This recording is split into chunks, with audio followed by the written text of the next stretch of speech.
Selamat sore Mas Desta Sugeng Sonten. Selamat sore. Aduh, Mas. aduh seperti moderator. Wow. Iya. Seperti moderator yang lainnya kita high five dulu dong. Iya Mas, kabarnya Mas? Alhamdulillah sehat Mas. Oke, Mas Desta jangan lucu-lucu nanti saya akan insecure loh ini. Iya. Aduh, oke. Mas Desta, apa nih kesibukan sekarang nih Mas Desta? Ya nggak ada sih, cuma nongkrong-nongkrong doang. Alhamdulillah ya diundang Land of Ideas ya. Iya, alhamdulillah. Ini acara keren banget tadi. Ya sebenarnya dan kerennya lagi Mas Desta sudah hadir sebagai moderator di sesi kita yang keempat. Oke. Untuk ngobrol-ngobrol sama dua narasumber kita ya. Yep. Ada siapa aja boleh dibocorin Mas? Yang pertama ada Bakar Wibowo. Mas Bakar Bakar Wibowo. Hampir semua orang udah tahu lah dia ya. Mm-mm. Dia co-founder Prambanan Jazz Festival. Ada Blangkon Jazz juga. Yes. Mocosik Festival. Mm-mm. Wah banyak.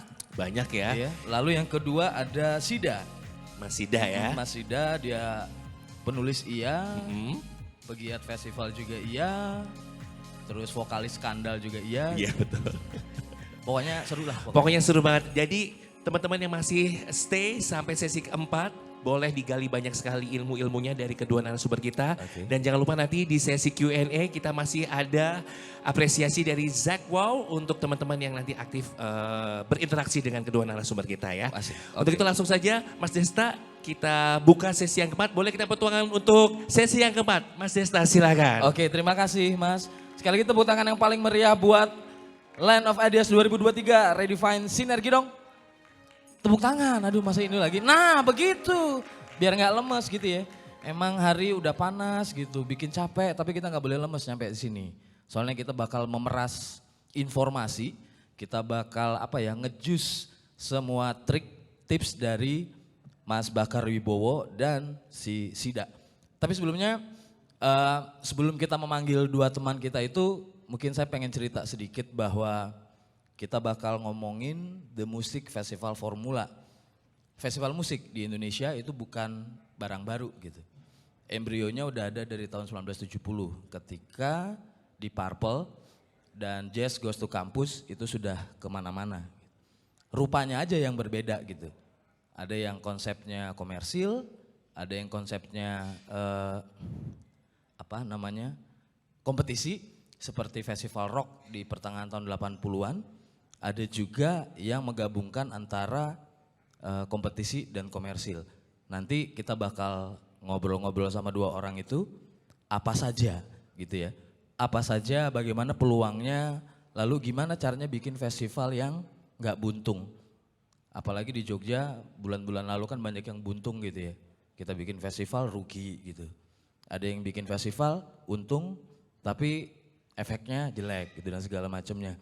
Oke. Langsung aja, tanpa membuang banyak waktu, kita panggil dua narasumber kita. Yang pertama ada Bakar Wibowo, lalu Yoga Prasida Mukti. Tepuk tangan dong buat dua narasumbernya. Mas Bowo, Mas Sida.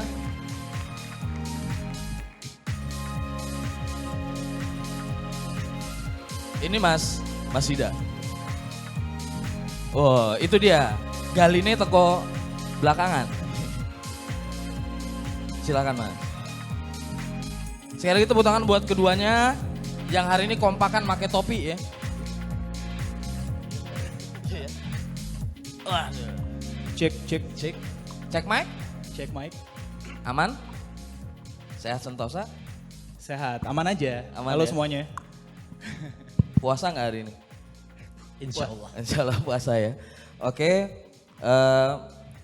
kita bakal langsung aja ya. Udah melihat muka-mukanya udah pada nggak sabar semua. Gimana caranya bikin festival gitu. Tapi sebelum ke area itu, sebelum ngebahas banyak hal teknis, mungkin Mas Bowo aja lah ya gitu. Mas Bowo, Mas Sida itu bisa cerita dulu awal mulanya nyemplung gitu. Bisa nyemplung ke dunia event, bikin festival. Mas Bowo di Prambanan Jazz dan lain-lain.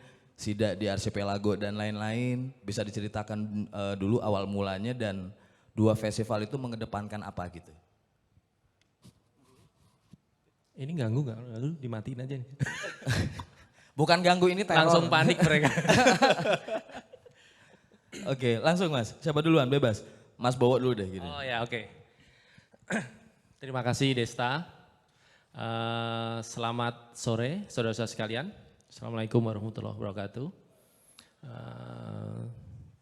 Terima kasih sudah hadir sore hari ini di Land of Ideas. Dan sekali lagi terima kasih untuk teman-teman Land of Ideas yang sudah ngasih ruang untuk saya, untuk diskusi kita sore ini. Untuk diskusinya sore deh ya. Kalau pagi mungkin kamu belum bangun. Belum, Mas. Oke. Soal Prambanan Jazz ya. Prambanan Jazz ini sebenarnya berawal dari tahun 2015 awal. Jadi waktu itu terjadi obrolan antara saya dengan Mas Anas. Mas Anas ini sahabat saya, teman saya yang sudah lebih dari 25 tahun saya berteman. Tiba-tiba lama nggak ketemu, tiba-tiba ketemu gitu aja, terus kita ngobrol. Terus dia cerita kalau Mas Anas ini punya promotor musik. Ya, I.O. awalnya, ya, I.O. yang kemudian menjadi promotor musik, itu dua hal yang berbeda ya. Terus saya dari obrolan itu saya sampaikan ke Mas Anas, saya bilang kalau sebagai promotor musik saya pikir harus punya produk. Produk apa itu? Ya paling gampang festival, ya kan. Dan produk festival ini sifatnya harus rutin atau annual gitu setiap tahun. Nah dari obrolan itu terus tiba-tiba hilang aja, terus nggak selang lama, mungkin sebulan 2 bulan tuh Mas Anas datang lagi ketemu saya, dia sampaikan aku punya artis Kenny G. Oke. Itu kayak orang nyodorin apa gitu. Syukur dia nggak ngomong Kenny Robert gitu ya. Soalnya pembalap. Saya ada artis Kenny G ya bilang gitu. Terus itu kontraknya kapan? 16 Oktober. Wah ini 3 bulan lagi. Nah akhirnya obrolan festival itu muncul lagi. Yang awalnya Kenny G ini sebenarnya satu proyek yang dilakukan oleh Raja Wali Indonesia dengan pihak lain. Yang kemudian tidak tereksekusi. Tetapi karena kontrak sudah terjadi dengan artis, dengan pihak manajemen Kenny G, harus dieksekusi 16 Oktober. Nah ide festival itu akhirnya muncul lagi. Karena keterbatasan waktu saya survei ke beberapa tempat. Pertama kali yang saya survei tempatnya itu di Borobudur. Saya ke Borobudur, itu terjadi tahun 2015 ya. Jadi Jogja Borobudur masih terasa sangat jauh, effortnya terlalu banyak. Terus habis itu apa ini gitu kan, waktunya udah semakin pendek. Nah saya waktu itu ke Jakarta, saya ketemu kawan saya, terus kawan saya menyampaikan kalau dia lagi menggarap wilayah destinasi wisata. Salah satunya Borobudur. Nah ini kayak nyambung aja karena konsep festival saya itu destinasi music festival. Jadi kalau orang kan bikin festival saja gitu kan. Kalau saya memang ini destinasi musik festival, konsep saya itu. Nah untuk mengejar ketertinggalan dengan festival yang sudah established, kunci paling ini kalau orang Jawa bilang kunci paling goblok deh. Itu adalah menunggangi atau menggunakan nama yang udah ada. Oke. Nah, itulah kemudian saya pergi ke Prambanan. Udah kamu coba ke Prambanan, saya ke Prambanan itu loh. Saya Prambanan, saya cek venue-nya. Wah, ini proper untuk satu festival. Dan ini seperti yang saya bayangkan gitu loh. Beberapa festival yang pernah saya kunjungi. Ini cocok banget. Ya terus itu muncullah nama Prambanan Jazz Festival. Jadi Prambanan Jazz Festival itu bukan soal ini festival jazz, tapi lebih kepada konsep awal ini sebagai destinasi musik festival. Jadi jazz itu hanya untuk mempermudah orang menotis bahwa ini adalah festival musik. Walaupun komposisinya di situ saya hitung ada sekian persen untuk musik jazz ini dan ada distorsi musiknya. Nah, dari waktu yang 3 bulan itu akhirnya di 2015 Oktober 16 itu nama Prambanan Jazz Festival itu terilis. Secara festival itu bukan festival, itu hanya konser biasa aja yang dikasih nama Prambanan Jazz. Sebenarnya itu sebagai konser festival itu bukan banget jauh, masih sangat jauh. Tapi tanggal itu merilis nama Prambanan Jazz Festival. Kemudian saya hari Minggunya muncul jadi cover story di Kompas bahwa ada Prambanan Jazz Festival yang kemudian menjadi sangat rame di teman-teman khususnya pekerja festival yang ada di Jakarta karena saya sampaikan Mas Anas, ini festival ini nggak ada tandingannya. Dia tanya apa itu loh? Kalau ada yang view lebih bagus dari ini, makanya waktu itu festival ini pertama kali saya menggunakan konsep open roof yang itu sebenarnya nggak umum, banyak ditolak karena kan kita negara tropis yang kita nggak bisa diprediksi, ya kan? Hujannya ya, saya harus minta tolong Desta untuk urusan hujan kadang-kadang gitu. Doa ya Mas. Soalnya saya keturunan dukun. Nah itu jadi dengan konsep open roof artinya ini tempat ini udah dikasih stage open roof udah selesai, nggak usah diapa-apain, udah jadi gitu. Kira-kira itu. Jadi itu hanya 2015 itu 2015. Untuk merilis nama Festival Prambanan Jazz. Baru saya ikut sebagai project director di situ, itu mulai 2016 sampai dengan 2019. Jadi 4 tahun itu saya yang bertanggung jawab penuh terhadap ada tidaknya Prambanan Jazz. Nah setelah pandemi saya off, saya menjadi full time housekeeper. Oke, bapak rumah tangga itu maksudnya. Iya. Oke, Sida. Kalau saya sebenarnya, halo semuanya, saya Sida. Saya dulu awalnya bisa terlibat di permusikan dan festival dan apapun acara musik itu sebenarnya saya first and foremost, saya adalah fans musik. Ketika saya kuliah di Jogja, saya di Jogja dari tahun 2000 sampai 2011. Saya memang sudah datang ke gigs-gigs yang skalanya underground, terus gigs kolektif lah.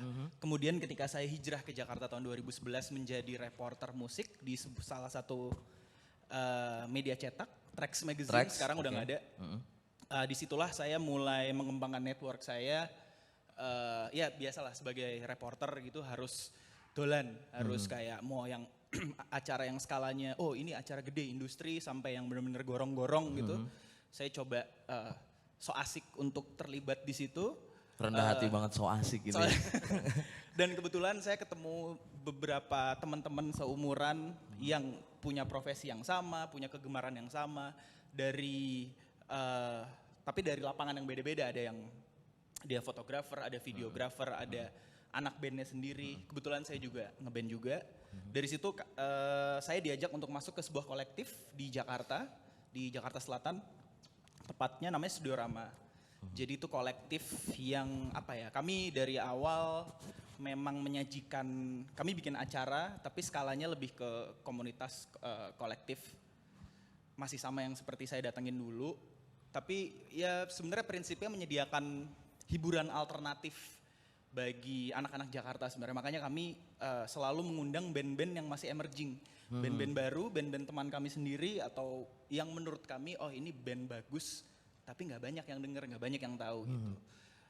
Kebetulan kami setelah itu dari 2011 jalan beberapa tahun kami ketemu sama entitas lain bernama Sounds from the Corner. Itu sebuah entitas yang pada awalnya mereka kayaknya bikin live session dan didokumentasikan secara proper gitu.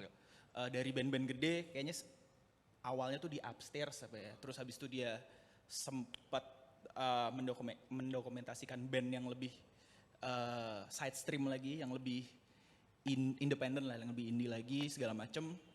Dari situ kami ketemu kebetulan satu tongkrongan, Studio Rama dan Sounds from the Corner akhirnya memutuskan untuk kayaknya kita bikin sesuatu yang skalanya lebih besar tapi juga tidak terlalu besar banget. Ya bisa dibilang festival tapi mungkin lebih medium ke small.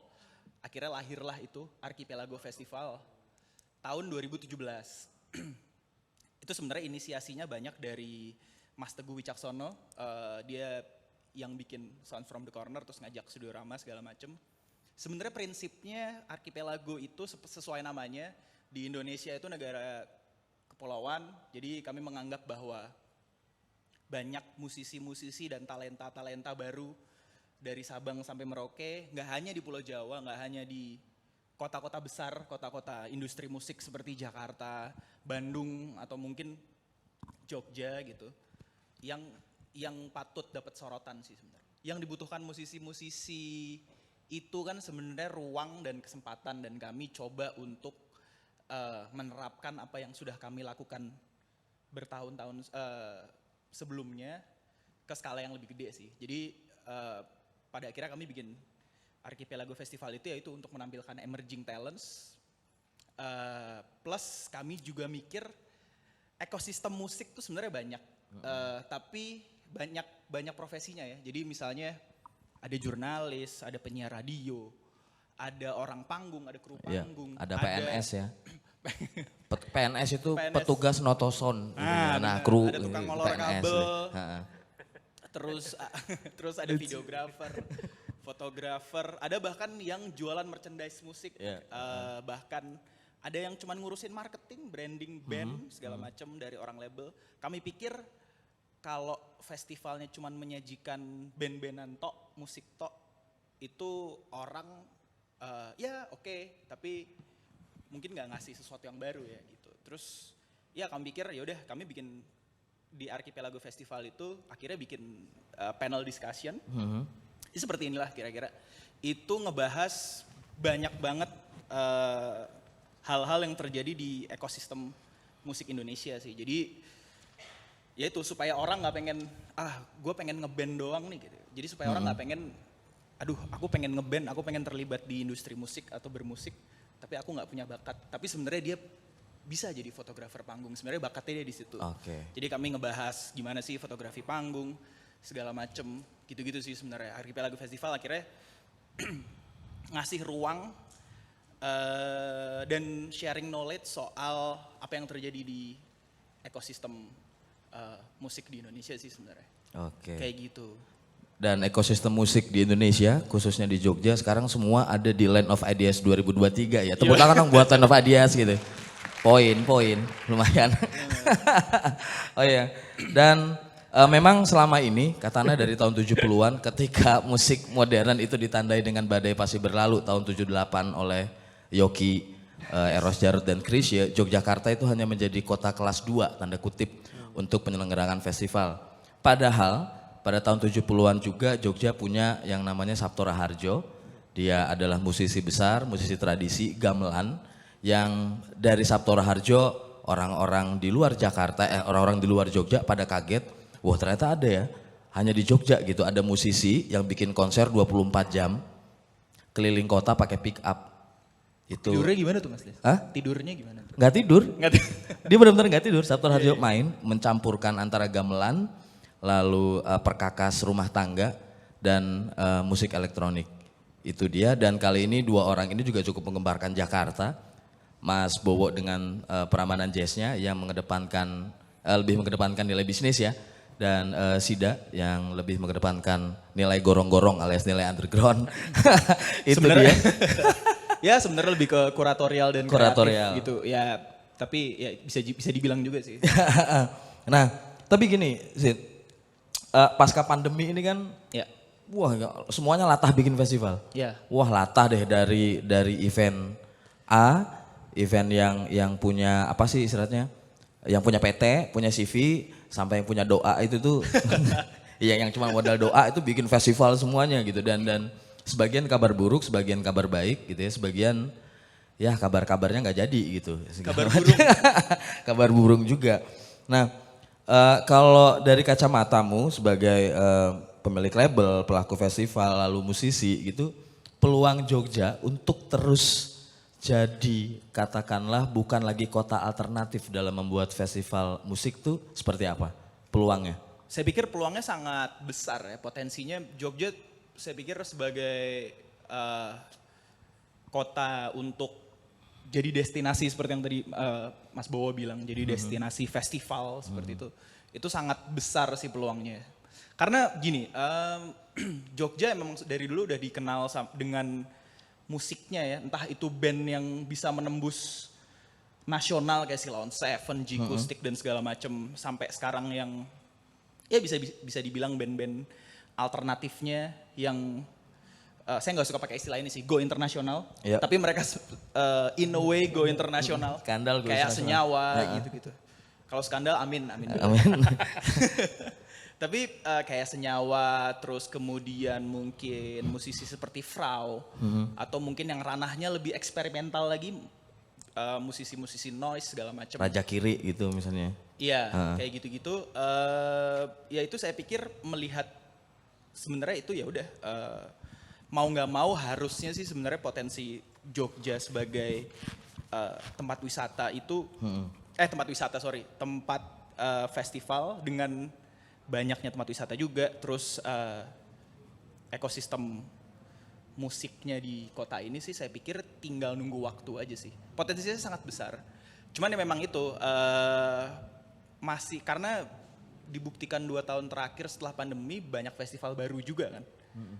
Seperti misalnya Wild Ground atau Cherry Pop misalnya yang mengedepankan lokalitas ya. Banyak band-band Jogja yang ditaruh di slot malam, bahkan band nasional ditaruh lebih sore segala macam. Tinggal sebenarnya kalau dari kacamata saya yaitu apa ya istilahnya, sumber daya alamnya mungkin, kayak misalnya mungkin venue belum ada yang proper untuk bikin festival baik skala, kalau kita ngomongin festival skala yang udah ribuan atau sampai mungkin puluhan ribu yang diundang, yang maksudnya yang dengan target segitu ya, saya pikir belum ada venue yang seproper itu sih di sini gitu. Oke, berarti kendalanya venue dan konsistensi ya berarti. Konsistensi benar-benar. Ya kadang-kadang saya pikir masih banyak, tapi saya rasa kalau ada festival-festival baru mereka masih kayak nyari band-band yang masih populer segala macem yang memang ya udah ini yang penting secara bisnis aman dulu segala macem gitu-gitu, saya pikir nggak masalah karena toh itu peluang baru bagi para festival baru ini melihat kondisi setelah pandemi segala macem. Tapi saya pikir untuk ya ruang-ruangnya sih sebenarnya, infrastrukturnya dari parkiran, dari yang hal-hal yang benar-benar praktis ya, dari parkiran, akses menuju venue, terus izin dengan pemerintah setempat atau pemangku kebijakan setempat, apakah itu udah sinergis atau belum, saya belum tahu sih sebenarnya. Dan emang nggak banyak tempat untuk bikin festival yang saya pikir kayak kalau di Jakarta misalnya, kalau kita bandingin di Jakarta, tempat seperti Gambir Expo atau J Expo Kemayoran itu kan sudah bisa udah bisa jadi tempat yang bisa dibilang oh ini proper nih buat festival, atau misalnya gedung konser yang sangat besar segala macam. Tapi kalau di Jogja kayaknya memang belum ada. Tapi kalau mau bikin festival yang skalanya lebih menengah ke bawah, kuantitasnya menengah sampai ke bawah gitu bisa. Cuman yang gede sih, yang segede itu ya baru Prambanan mungkin Mas ya, baru di daerah situ ya. Prambanan. Ada yang bilang bahwa festival itu dimulai sejak penonton itu keluar dari rumah dan selesai ketika dia kembali ke kamar gitu. Iya. Ada yang bilang gitu. Mas Bowo kayak gimana? Dan bagaimana Prambanan Jazz atau cara Mas Bowo sendiri untuk Prambanan Jazz itu konsisten gitu? Sebagai as a brand, as a product gitu, as a pertimbangan untuk orang-orang di luar Jogja biar datang ke sini. Makasih Des.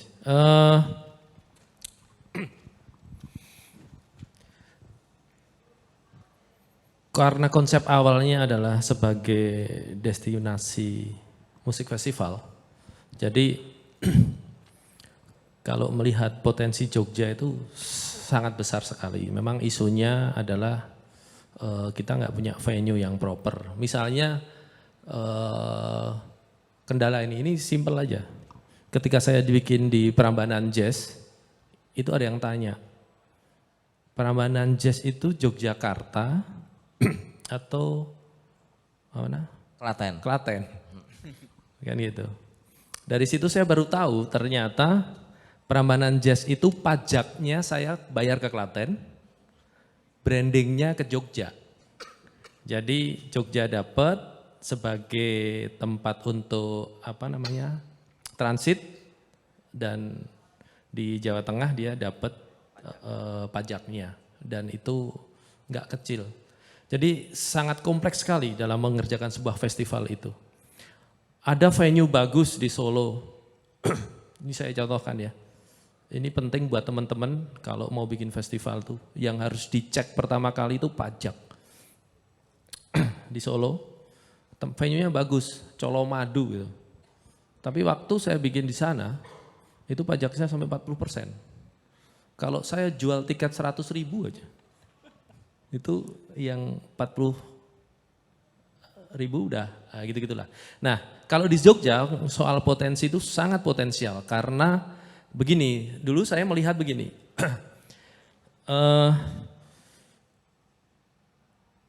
Saya selama 4 tahun menggarap sebagai project director di situ, saya sampai menemukan formulanya. Bagaimana membuat festival yang bisa jalan dan untung gitu. Sampai menentukan hari dan tanggalnya. Prambanan Jazz itu Oktober, geser lagi cepat Agustus. Akhirnya saya menemukan tanggal di bulan Juli. Jadi konsepnya sederhana aja. Orang liburan datang ke Jogja, ya kan? Ya jalan kemana-mana, closingnya nonton Prambanan Jazz. Nah, artinya orang itu udah nggak mikir, pasti begitu tuh polanya. Hanya ketika di Prambanan Jazz, closingnya itu nanti kaitannya dengan pricing tiketnya, harga tiket, penampilnya, segala macam kayak gitu. Sampai kemudian kalau hari Jumat harus kayak apa, hari Sabtu harus kayak apa, hari Minggu harus kayak apa. Saya menemukan betul tuh formulanya. Jadi bukan apa-apa ya, karena saya juga pernah dihajar netizen, ya kan. Jadi, Kapan ya Mas ya? ya gara-gara itu Netizen tadi. kerjanya menghajar terus. Iya. Iya. Artinya di Jogja ini sangat potensi. Cuman untuk yang lebih besar, ini menurut saya ya, bisa nggak sih Jogja itu menjadi city of festival gitu misalnya. Kayak di Melbourne, ya kan.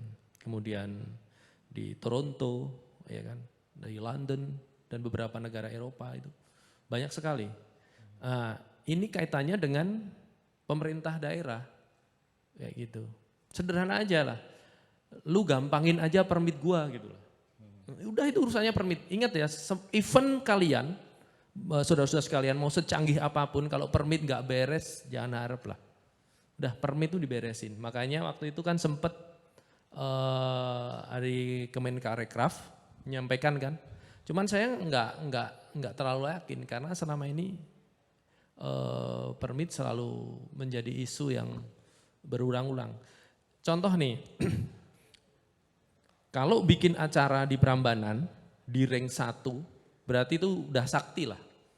Saya itu izin di 4 pintu. 1, Kemendikbud melalui WDB. Kalau sekarang namanya apa itu? Saya lupa karena saya udah ngurus dulu. Dulu hanya WDB. Itu Kemendikbud. Saya harus ke sana. 2, saya harus berurusan dengan Dinas Lingkungan Hidup. 3, saya berurusan dengan polisi sebagai izin. Dan 4, saya harus berurusan dengan pemangku bisnisnya di sana, yaitu siapa? BUMN. Dan 4 lembaga ini nggak ketemu. Saya pernah datang deh, itu di 2015. Saya ngurus itu, saya datang ke Jakarta ke lantai 11. Saya dihajar 15 orang di dalam ruangan saya sendiri, saya dihajar habis-habisan. oleh itu ada antropolog bla bla bla segala macam. Saking saya jengkelnya saya bilang gini, maaf ya ini joke ya, nanti tolong ini mungkin diedit sedikit. Anda ini antropolog, saya bilang gitu. Oke, kalau candi itu yang bikin siapa? Arsitek ya? Jadi Anda itu datang terakhir aja kok ngotot, saya bilang gitu. Yang arsitek aja santai-santai aja. Saya sampai bilang gitu. Jadi, tapi akhirnya ya izin itu keluar. Begitu izin keluar nanti belum urusan sama yang namanya, apa namanya itu, ormas, bla bla bla segala macam ya kan. Sampai ke ormas sih maksudnya? Iya, jangan pakai nama Hanoman karena ini bla bla bla. Oke. Itu. Makanya waktu itu Yusuf Kala pernah bilang, ini kalau nggak bisa dimonetize, beliin kain aja lah, ditutup aja lah candi ini kayak gitu. Jadi ketika itu sebenarnya saya itu merespon apa yang dikatakan oleh Jokowi, lalu Presiden. Targetnya adalah 2 juta pengunjung wisata. Oke. Iya kan? Dan setelah saya mengurus itu tadi, bayangin ya, mengurus 4 birokrasi itu gila-gilaan itu. Jadi semua merasa memiliki semua dan nggak ketemu kayak gitu. Nah, saya sampaikan,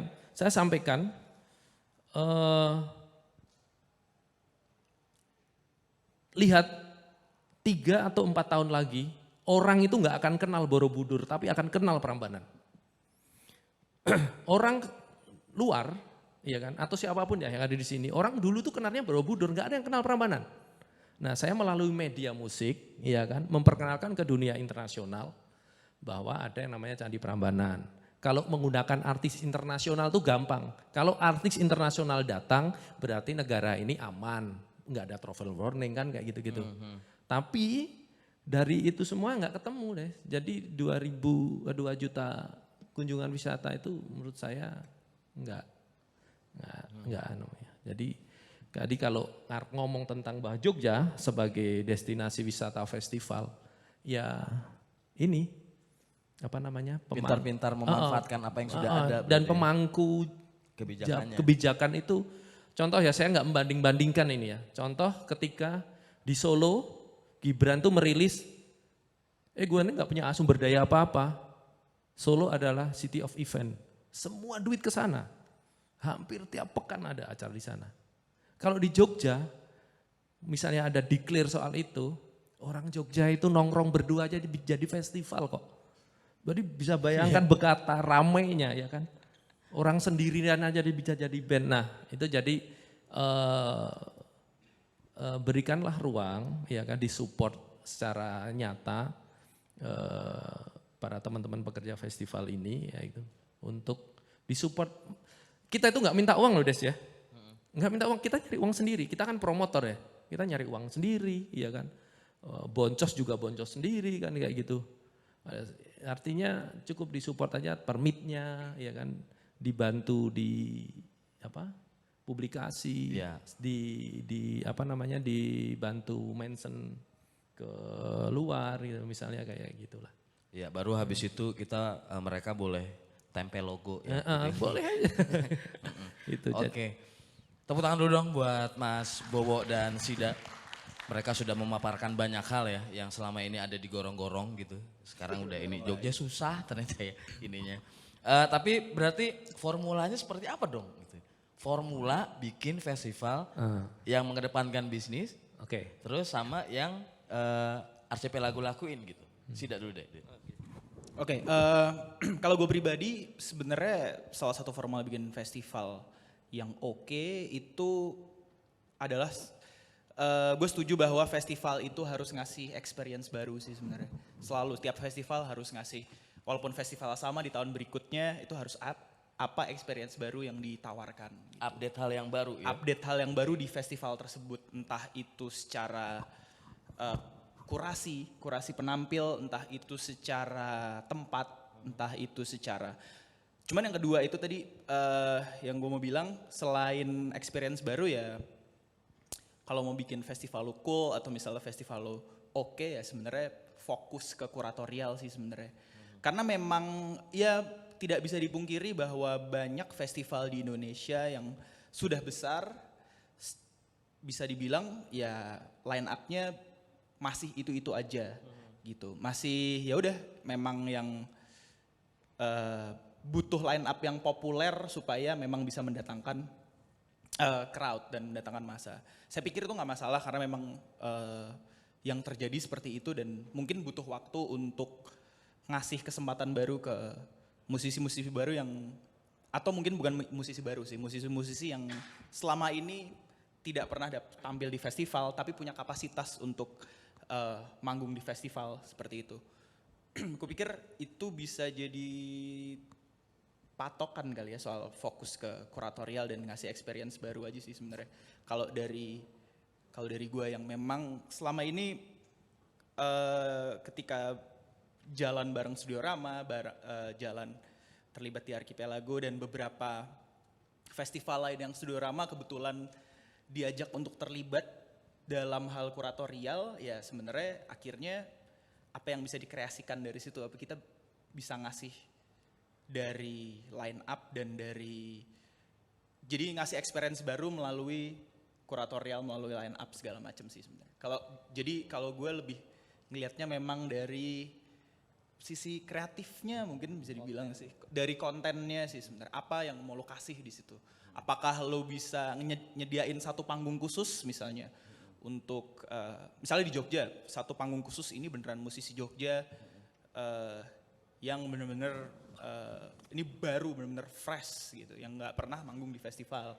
Atau misalnya ini ada misalnya dianggap aja di venue-nya ada sebuah gudang kosong, oh ini festival ini belum pernah ada space untuk DJ atau untuk party, untuk rave party segala macam, kami nyediain itu di situ gitu segala macam sih.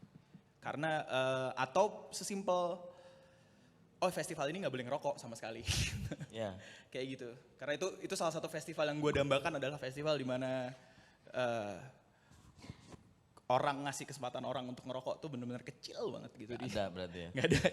Itu buat gue pribadi itu adalah sebuah pengalaman yang baru sih untuk disitu. Oh ini sangat ramah sangat ramah paru-paru ya festivalnya seperti itu sih sebenarnya. Dan bahkan bisa jadi gimmick ya. Bisa ketika festival tanpa rokok disponsorin rokok, itu kan lucu ya jadinya. Itu akan menarik sih sebenarnya. Jadi gimmick banget ya. Yoi. Yo pekok tenan tuh bilang kayak gimana nggak ngerti juga. Terus skip ya. Oh skip ya. Cuman bisa aja, bukan tidak mungkin sih sebenarnya. Bisa aja. Gitu. Iya. Bisa gila tuh orang. Enggak, Mas Bowo langsung Mas. Oke, teknis aja ya. Teknis. Pengalaman 4 tahun saya garap festival itu, kuncinya ada 4.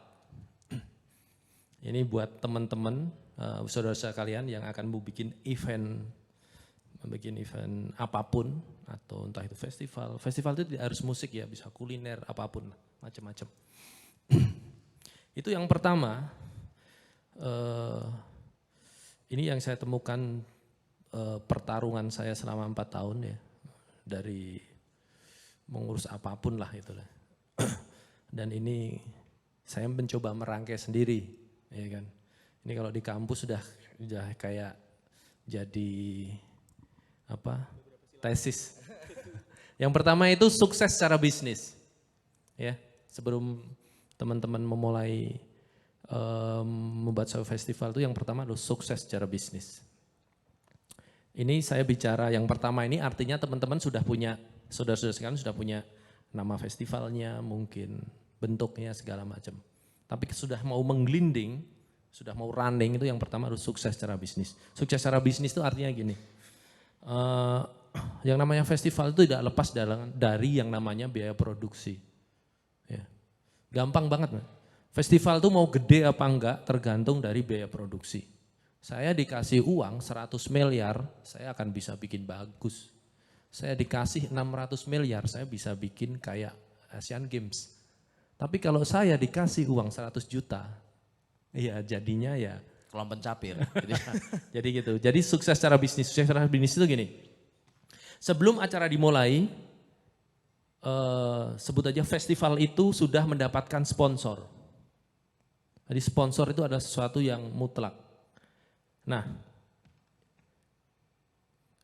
Itu yang saya sebut sebagai sukses secara bisnis. Ya. Harus ada sponsor. Nah, sponsor itu bentuknya bisa apapun. Kalau saya itu, karena saya dalam mengerjakan festival, saya sangat fokus banget soal bisnis. Jadi sponsor itu misalnya kayak gini, ini teknis nanti di lapangan. Ya, ini saya ngomongin aja apa pengalaman saya. Misalnya gini, ada satu produk minuman mau ikut tapi nggak ngasih duit. Nah, teman-teman marketing harus tetap ambil. Kalau dia ngasih satu truk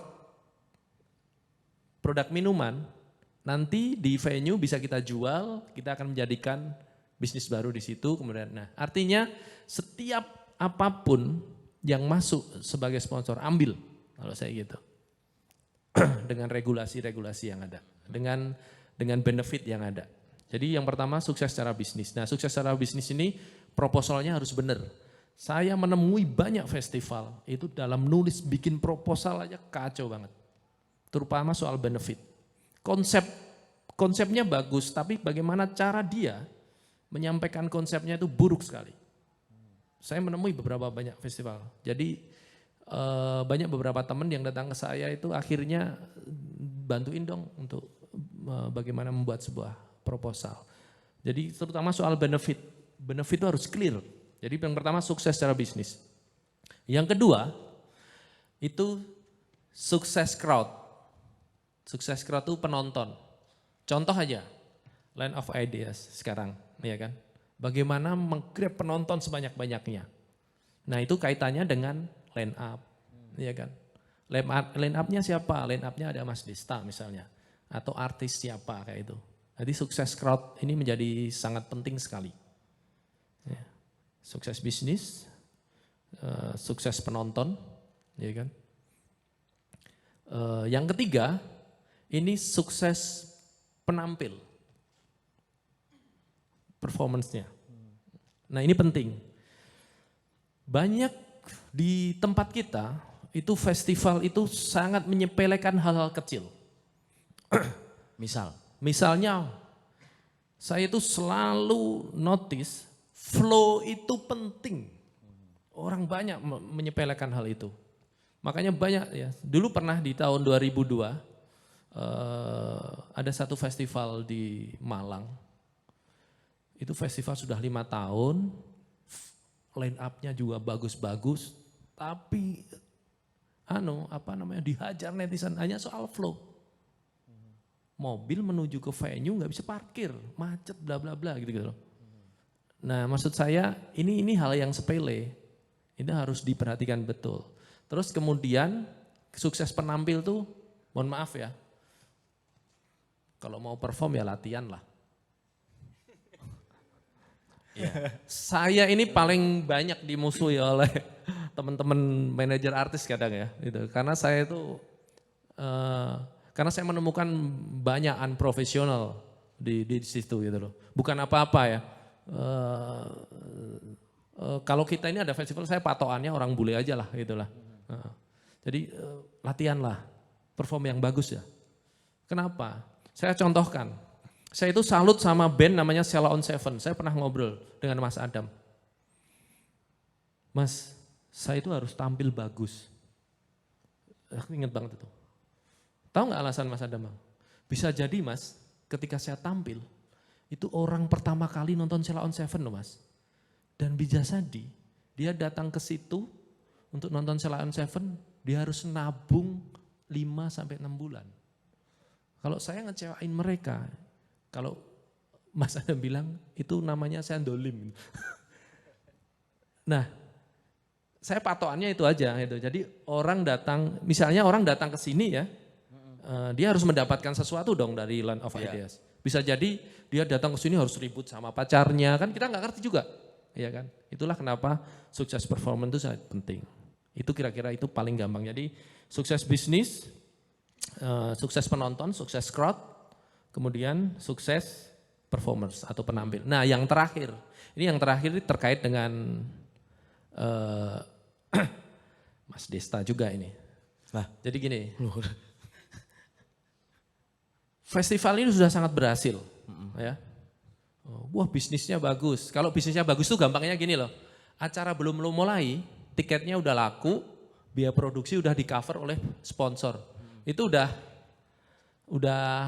nggak mikir itu. Udah aman. Itu udah tinggal bawa kalau orang Jogja ngomongnya garek duitnya pada bagor. Lawas. Iya. Itu udah tinggal duitnya ya udah nggak mikir itu.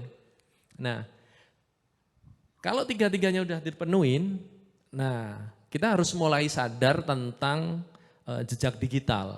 Makanya di setiap festival yang saya bikin, saya itu selalu melibatkan yang namanya digital literasi, khususnya teman-teman jurnalistik. Nanti kalau saya bikin festival, kok jarang ya wartawan pada nulis jelek? Ya nggak mungkin nulis jelek. Karena mereka benar-benar saya kasih ruang dan saya treatment kayak artis. Mau datang ke Jogja, oke, pakai flight dari Jakarta ke sini. Nginepnya di hotel, hospitality-nya gua urusin semua. Mereka kayak udah kayak artis, wartawan tuh di festival saya. Itu saya yang selama saya pegang ya, dari kalau di Prambanan Jazz dari tahun 16 sampai dengan 19 tuh saya treatment seperti itu. Dan beberapa festival yang lain saya treatment segitu. Artinya kita nggak tahu tuh festival itu akan berjalan bagus apa enggak kan. Kalau ada sesuatu yang keliru pun tidak akan ditulis jelek, nggak akan itu. Mereka pasti akan support, bukan apa-apa. Saya juga basicnya jurnalis sama kayak Mas Desta, jadi kalau diperlakukan dengan baik itu. Nah di kemudian hari itu bisa dilacak dengan baik. Dilacak dengan, kita nggak tahu ya 20 tahun lagi, 50 tahun lagi, 100 tahun lagi. Oh dulu ada festival ini, oh peristiwanya kayak gini, line up-nya kayak gini, segala macam. Nah jadi 4 hal itu, kalau saudara-saudara kalian memenuhi 4 hal itu, insya Allah itu akan cuan. Barokah ya. Oke, bakal cuan ya. Cuan sukses gitu. Ya. Cuan akan sukses. Oke, terima kasih dan tepuk tangan lagi dong buat keduanya. Sangat menarik. Kita tadi sudah ngobrol banyak mengenai teknis, terus mengenai latar belakang, konsep dan lain-lain. Dan kita sekarang coba ke teman-teman, barangkali ada pertanyaan atau bahkan sanggahan, kritikan, gak setuju gitu dengan apa yang dibilang teman-teman narasumber. Langsung angkat tangan aja. Bagian sini ada? Langsung angkat tangan aja. Oke, 1, tengah, 2, 3, oke. Langsung ya. Mbak yang itu dulu, perkenalkan nama dan dari mana gitu. Nomor HP juga boleh Mbak. Lady first.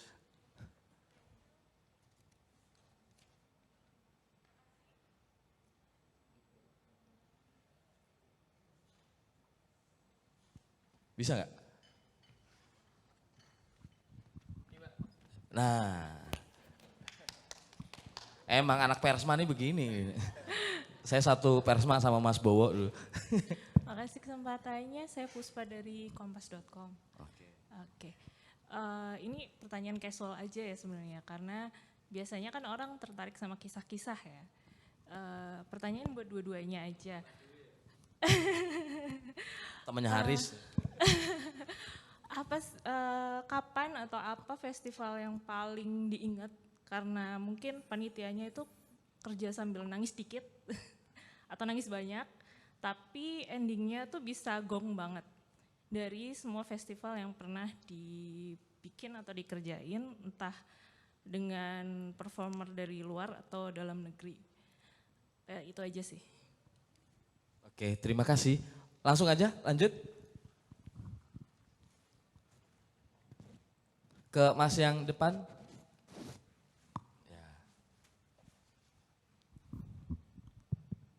Baik, terima kasih. Perkenalkan nama saya Arsyad dari Sragen.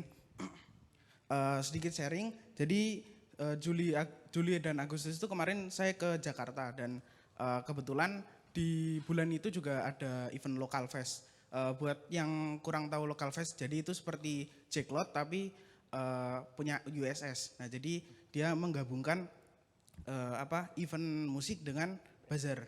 Nah kemarin itu juga sempat ngobrol sama owner salah satu brand yaitu Max Cruz. Dan kita juga kayak cerita-cerita gitu, gimana sih Bang pandangan Bang Max tentang industri musik dengan clothing gitu. Jadi sebenarnya industri musik itu juga lekat ya dengan clothing, seperti ada merchandise dan lain-lain.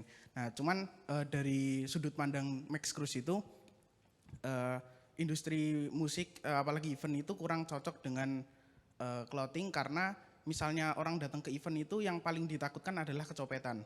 Makanya orang nggak mau beli. Nah, dari situ juga local fest itu jadi lebih banyak orang yang nonton konsernya daripada beli ke tenan-tenannya gitu.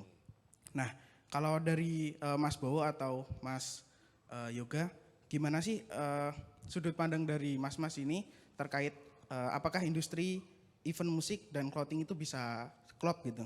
Bagaimana sudut pandangnya? Ya, terima kasih. Oke, terima kasih Mas Arsyad. Satu lagi yang di belakang ya. Oke, terima kasih atas kesempatannya. Saya Nastiti dari Universitas Muhammadiyah Yogyakarta. Kebetulan kami juga sedang menggarap Muda Mendunia Festival, Mas. Karena kan demand setelah pandemi ini melonjak tinggi konser musik, dan akhir-akhir ini juga banyak konser musik yang dibatalkan. Bagaimana bisa membuilding the trust lagi kalau konser musik ini tuh terpercaya dan tidak dibatalkan seperti itu. Ya, terima kasih. Udah Mas. Oke, terima kasih Mbak Nastiti. Tepuk tangan buat 3 penanya tadi. Langsung aja dijawab. Masih ingat pertama apa sih festival yang paling diingat, berkesan gitu? Cek. Jadi sebenarnya saya datang ke festival tuh sempat sebagai wartawan, sempat sebagai fans yang benar-benar datang ke festival, jadi bandnya juga, jadi terus manajerin band waktu itu sempat. Terus satu lagi ya jadi yang bikin festivalnya. Cuman kalau ditanya ini asumsi saya ketika bikinnya ya, yang bikinnya. Waktu sama Studio Rama kami pernah bikin sebuah festival baru volume 1 sih. Nggak tahu apakah akan ada volume 2. Itu namanya Ornaments Festival. Itu tahun 2019 kami ngundang band luar dan juga band Indonesia. Band luar itu waktu itu ada Bad Bad Not Good, itu ada band jazz, terus ada These New Puritans sama King Gizzard and the Lizard Wizard. Itu salah satu festival yang kami pikir sebelumnya kan keterlibatan kolektif kami Studio Rama itu hanya sebagai kuratorial, kami cuma ngurus satu stage di festival yang punya banyak stage. Misalnya di Synchronize kami juga pernah ngurus gig stage untuk kuratorial. Di Joyland tahun 2019 kami juga ngurus penampil-penampil internasionalnya. Mungkin Ornaments berkesan karena satu, ternyata memang sangat nggak gampang bikin festival. Dan kami ternyata, kalau dari saya sendiri, saya biasanya ketika mengurus festival saya juga terlibat selain kuratorial juga ngurusin hospitality. Memang itu hospitality untuk artis itu memang penting dari benar-benar dia sebelum baru berangkat dari kota sebelumnya sampai akhirnya sampai ke kota berikutnya, beneran kayak gitu. Jadi memang salah satu yang paling saya ingat sih Ornaments Festival itu tahun 2019 karena itu pertama kali kami bikin festival setelah Archipelago ya. Archipelago kan kami berdua sama Sounds from the Corner.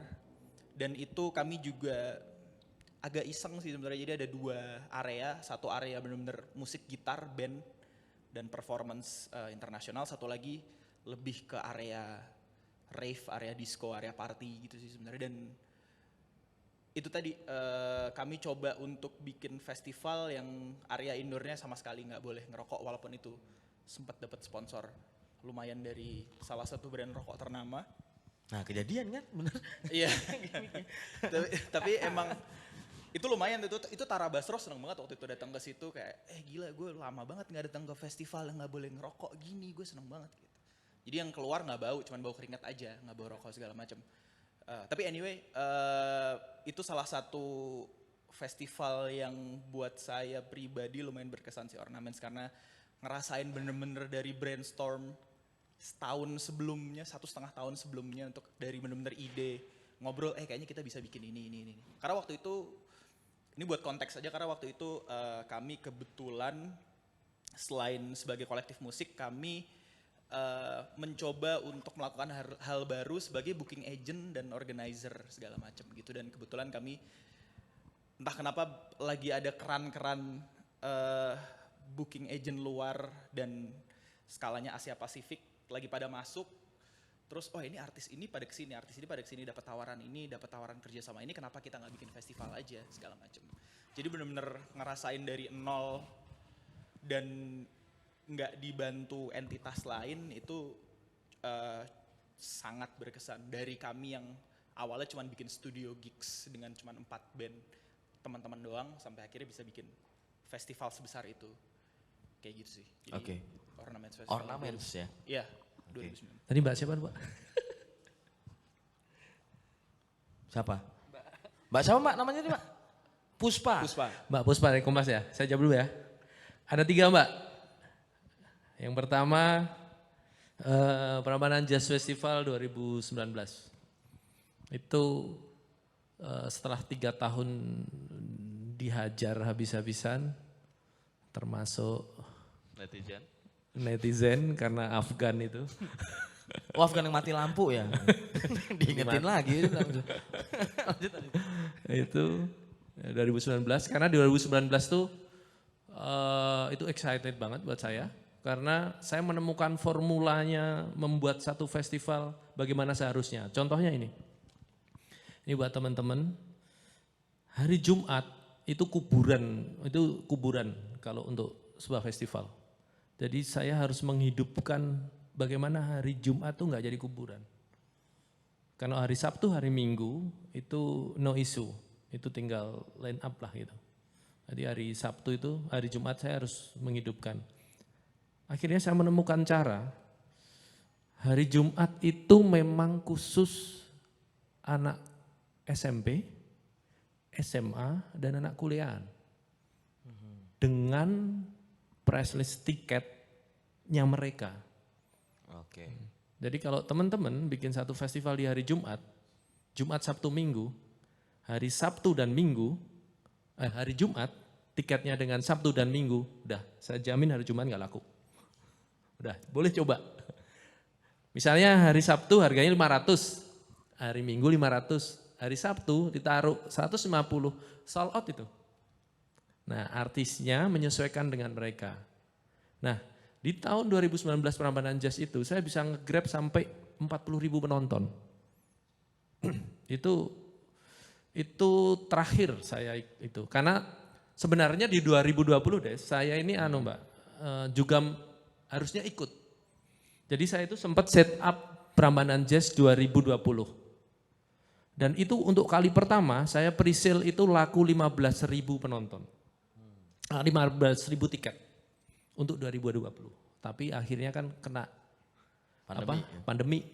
Itulah kenapa di Prambanan Jazz setelah saya nggak ada di sana banyak isu soal return segala macam. Sebenarnya itu tiket yang 15.000 itu. Gitu.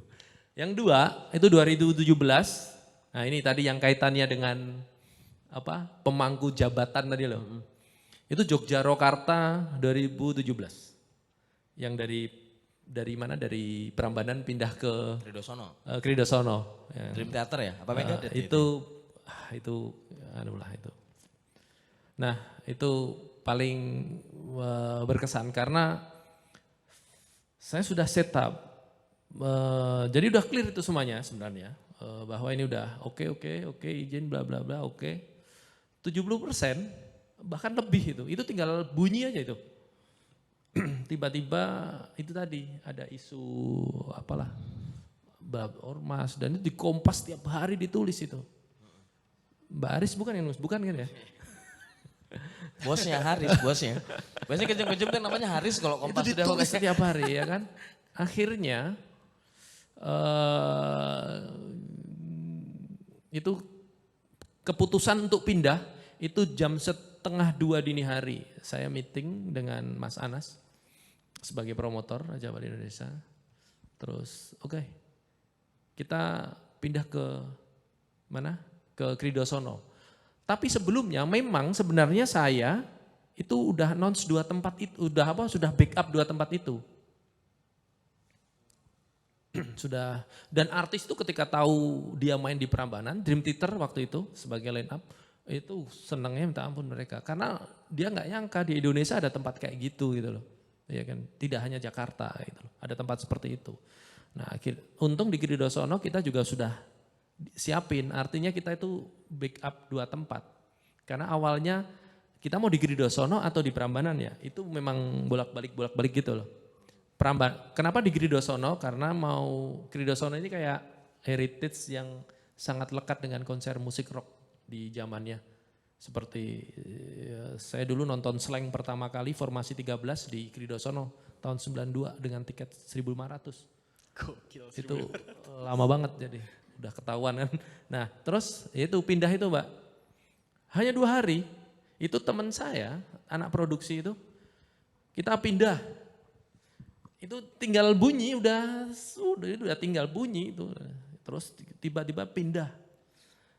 Pindah itu bukan berarti ini diangkat terus pindah, bukan begitu ya. Tapi saya harus membangun stage baru di Kridosono dengan waktu kurang dari 48 jam. Belum lagi dihajar hujan segala bla bla bla. Itu anak-anak produksi saya itu kalau bilang nangis itu nangis tuh. Jadi mereka datang ke Kridosono, saya minta udah cek Kridosono. Dia datang masuk pintu gerbangnya Kridosono itu. Mereka duduk melihat lapangan kosong. Ini besok malam harus berdiri itu. Mereka udah nggak tahu ini gimana caranya. Kalau saya ingat masih merinding itu. Mereka nggak tahu. Saya bilang, udahlah. Saya harus negosiasi dengan artis kan. Urusan dengan artis internasional itu pindah itu bukan berarti lu pindah sana ya. Enggak seperti itu. Itu panjang banget prosesnya. Karena terikat dengan kontrak bla bla bla. Itu Mbak, 2 itu. Yang ketiga, itu saya bikin festival kecil di Borobudur. Namanya Balkon Jazz Festival. Jadi di Borobudur itu ada Balkondes. Saya baru tahu itu 2018 kalau ada itu. Terus saya diminta Balkondes ini awalnya tuh begini. Ini kaitannya dengan destinasi wisata festival tadi. Presiden itu datang ke Borobudur. Nah, Pak Jokowi ini kan suka blusukan nih. Blusukan lah dia ke kampung-kampung itu. Nah, dari situ ya setengahnya dia agak prihatin.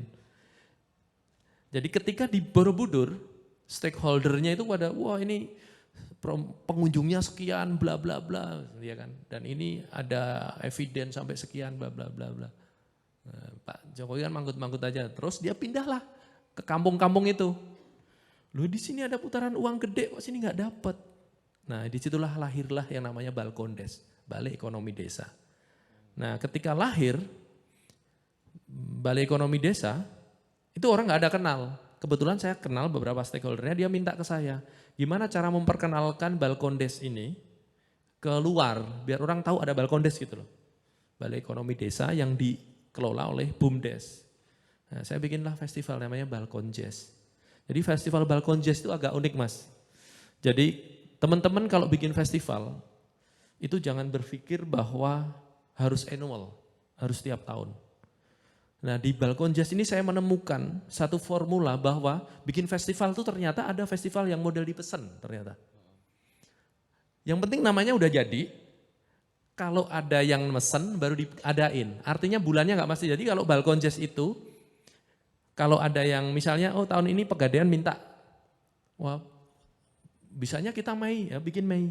Januari ya Januari, Februari ya Mei. Ternyata itu juga satu formula baru untuk membuat satu event. Nah, kenapa Balkon Jazz menjadi menjadi salah satu yang saya seneng itu karena waktu itu kapasitasnya 3.500 lah, 3.000 atau 3.500 lah.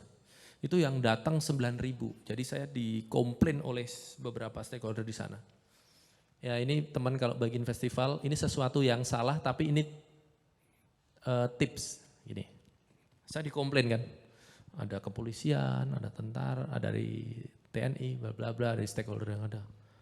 Mas, ini dari pintu 7 Borobudur nggak bisa jalan. Waktu itu venue saya di Tuk Songo. Di Tuk Songo. Tuk Songo itu daerah tembakau. Nggak bisa jalan mas, ini nggak bisa masuk, bla bla bla segala macam. Nah ini tadi yang tipsnya itu. Saya bilang ke mereka, Pak, kalau macet itu berarti bagus. Saya bilang. Artinya apa? Banyak yang nonton. Saya bilang. Oke. Jadi kan banyak kan orang. Jadi makanya kemarin waktu saya ngobrol dengan Mbak siapa?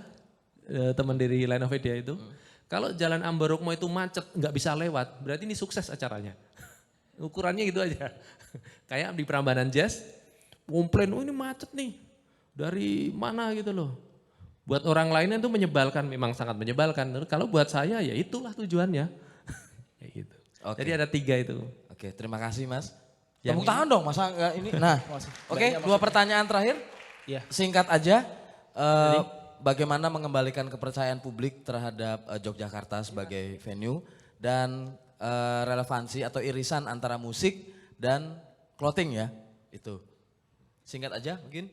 Kalau buat clothing dan musik buat saya akan selalu relevan ya. Jadi memang festival clothing dengan hiburan musik atau festival musik dengan tambahan clothing itu bukan hal yang baru menurut saya, emang udah banyak dilakukan dari bertahun-tahun yang lalu, mulai dari Kickfest, dari Jackcloth dan segala macam, entah itu clothing skala brand-brand distro yang benar-benar warga gitu sampai yang brand-brand yang lebih curated.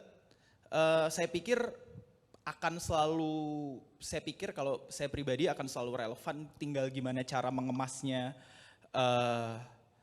di lapangan sih sebenarnya akhirnya. Jadi untuk tidak mungkin soal jadwal performernya atau misalnya booth pakaiannya di mana, kayak gitu sih sebenarnya. Karena memang walaupun itu selalu berkelindan dalam prakteknya, walaupun memang itu selalu berjalan beriringan clothing dan musik,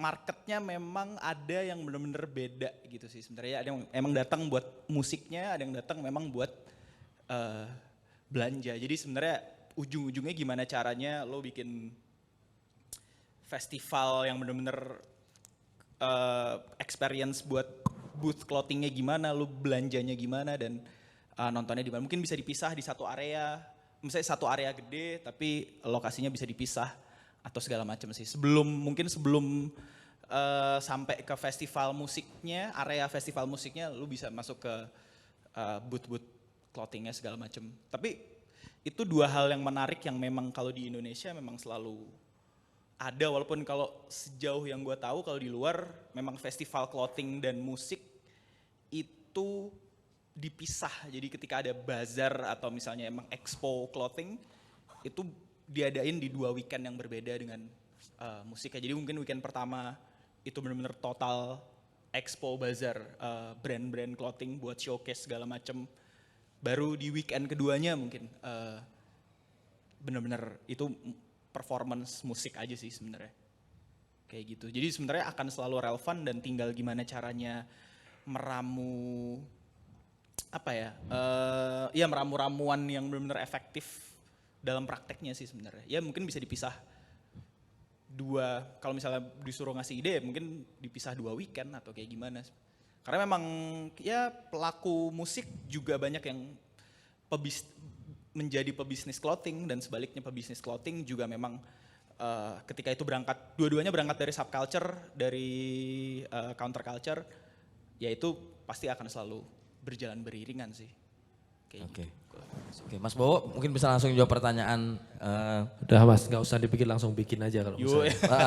Mbak Nastiti. Cuman gini kuncinya ya, kuncinya harus tadi itu urus bisnisnya, dihitung banget itu. CE-nya dikawal betul, CE cost estimation-nya. Kalau orang bilang tuh RAB ya, itu harus dikawal betul. Loss and profit-nya harus dikawal betul. Jadi 2 hal itu dijagain banget. Kalau soal hajar aja, apapun lah itu. Menurut saya itu hal yang cukup menarik. Cuman harus memang salah satunya ketika sudah running itu, kalau orang di festival ya itu ada satu kunci lagi yang masih harus tahu. Satu, nggak boleh panik. Itu penting banget. Kalau panik nggak bisa mas, 48 jam pindah itu nggak akan mungkin. Itu nggak akan mungkin. Satu, nggak boleh panik itu karena hal-hal, ya kan. Apapun di lapangan tuh bisa sangat terjadi. Jadi kalau mau bikin festival, apapun mau clothing lah, mau di mix dengan apalah, langsung ngajar aja. Tapi ingat yang pertama permit harus dikawal banget. Karena itu hal yang sangat utama. Kalau yang teman dari mana tadi? UMY, Itu Mbak apa tadi? Nastiti. Itu gimana caranya mengembalikan kepercayaan publik ya? Gini Mbak, ini saya cerita sedikit ya. Jadi ketika pandemi itu datang, itu semua orang di bisnis pertunjukan tuh tiarap paling awal. Tapi saya meyakini dia akan bangun paling awal juga. Ya kan? Nah ketika dia bangun paling awal, itu terjadi euforia. Makanya di tahun 2022, itu tiba-tiba mendadak festival semua itu. Semua bikin festival. Semua festival, apa aja ditonton lah itu, mau apa aja mau ditonton. Nah kemudian, sebenarnya dari situ Mbak, awalnya di 2003 menjadi seperti ini tuh. Jadi ketika 2022 itu euforia banget tuh. Nah panik pelaku festival, akhirnya mereka rebutan talent, rebutan artis. Mereka nge-announce-nya di tahun 2022 untuk 2023. Ini harus cepet-cepetan nih, kita nggak kebagian ini. Masuklah 2023, selandai-landainya. Saya salah satu punya festival yang terpospon. Tiba-tiba menjadi landai aja. Nah itu menurut saya isunya sekarang itu adalah dua. Yang pertama adalah sponsorship, yang kedua adalah tiket. Harga tiket. Jadi kemarin ada anak-anak dari Bandung, SMA, anak-anak SMA dari Bandung datang ke saya, Mas gini kok festival untuk nyari penonton 3.000 itu susah banget. Ini hampir semua festival. Saya itu nggak yakin sekarang, selain Ceylon Seven, itu yang nonton banyak tuh saya nggak yakin. Itu kalau yang nonton bisa banyak itu, saya nggak yakin. Saya berani bertaruh untuk itu.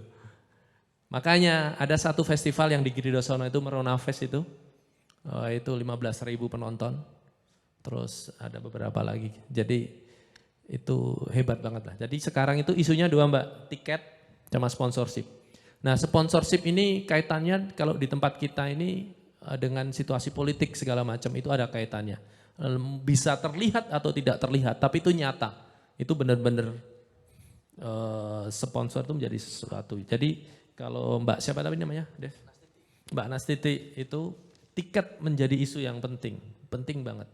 Kalau sekarang ada satu festival yang nonton banyak, saya itu sampai ketemu angkanya Mbak.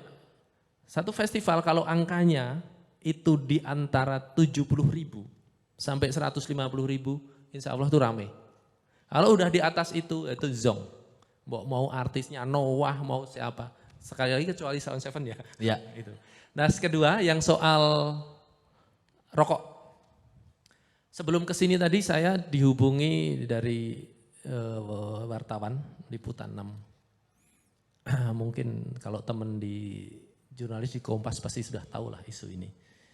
Jadi Departemen Kesehatan, Kementerian Kesehatan melalui itu mau mengeluarkan aturan bahwa acara event atau event apapun ya, itu tidak boleh ada rokok. Apapun bentuknya, saya nggak tahu. Saya baru dihubungin tadi, mereka mau wawancara, bagaimana pendapat saya gitu lah intinya dia itu. Dan nanti aja masa baru tapi isu itu hari ini saya baru dengar tadi itu. Tapi itu belum di-declare ya, tetapi sudah mulai dimunculkan. Jadi rokok ini akan menjadi perdebatan terus ya, karena tapi ya sekarang yang punya uang ya mereka, itu yang uang paling besar untuk itu. Oke, Ya, sip. seperti Terima kasih Mas Bowo, terima kasih Sida. Sekali lagi tepuk tangan untuk kedua narasumber hari ini. Nggak kerasa obrolannya sampai overtime. Sorry Mas MC. Udah jam 9 malam nih. Udah jam 9 malam gitu. Nanti habis ini kita ngerokok-ngerokok di luar ya. Habis itu terima kasih buat teman-teman yang sudah datang. yang sudah muter-muter di sini, have fun bareng Land of Idea. Pokoknya kalau pengen ada yang ditanyain lagi, pengen ngobrol lagi, nanti kita bisa ngobrol di belakang itu. Dan ada banyak sih poin-poin penting yang bisa kita ambil, bagaimana kita meramu satu festival yang mungkin bisa disesuaikan dengan demografi, ya, dengan kekuatan kantung daerah atau calon penonton dan masing-masing. Tapi yang jelas bikin festival itu seperti pertaruhan.